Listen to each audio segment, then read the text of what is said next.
Hello friend, welcome back to my channel Afsana কিচেনে সবাইকে welcome. তো চলে এসেছি নতুন একটা রেসিপি নিয়ে।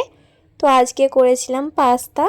তো আমি কিভাবে করছি ভিডিওটা আপনাদের সাথে শেয়ার করছি। যদি ভালো লেগে থাকে অবশ্যই একটা লাইক করবেন।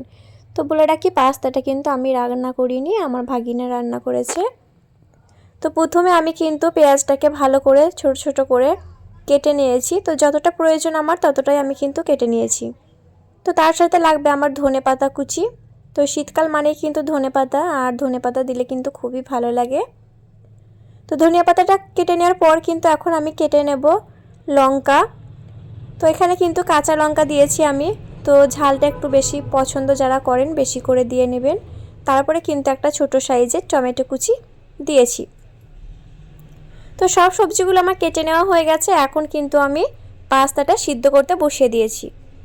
তো সিদ্ধ করে নেওয়া হয়ে গেছে। এখন কিন্তু আমি ঢেলে নিলাম আর পানিটা আমি ভালো করে ঝরিয়ে নেব।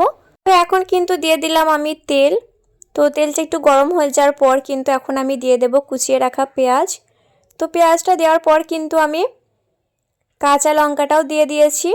তো তারপরে কিন্তু টমেটো কুচিটাও আমি দিয়ে দিলাম, আর সাথে কিন্তু ধনেপাতা কুচিও দিয়েছি। তো তারপরে সামান্য লবণ দিয়েছি।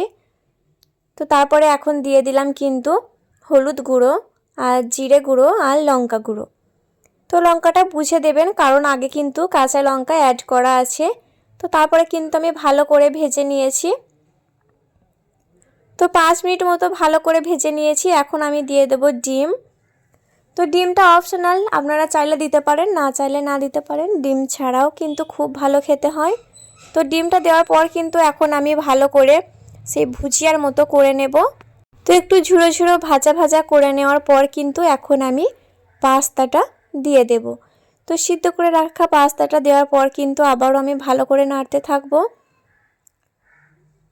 তো তারপরে এখন কিন্তু আমি উপর দিয়ে দিলাম পাস্তা মশলা। তো এটা কিন্তু আপনারা ঘরেও তৈরি করে নিতে পারেন পাস্তা মশলাটা, আর কেনাটাও ব্যবহার করতে পারেন। তো আজকের রেসিপিটা কেমন হলো কমেন্টে কিন্তু জানাতে ভুলবেন না। যদি ভালো লেগে থাকে অবশ্যই এটা লাইক করবেন। যারা নতুন তারা ইউটিউব থেকে দেখলে সাবস্ক্রাইব করবেন, আর ফেসবুক থেকে দেখলে ফলো করবেন। তো আজকের পাস্তা রান্নাটা কিন্তু আমার ভাগিনা করেছে। তো ভালো থাকবেন সবাই, আল্লাহ হাফেজ।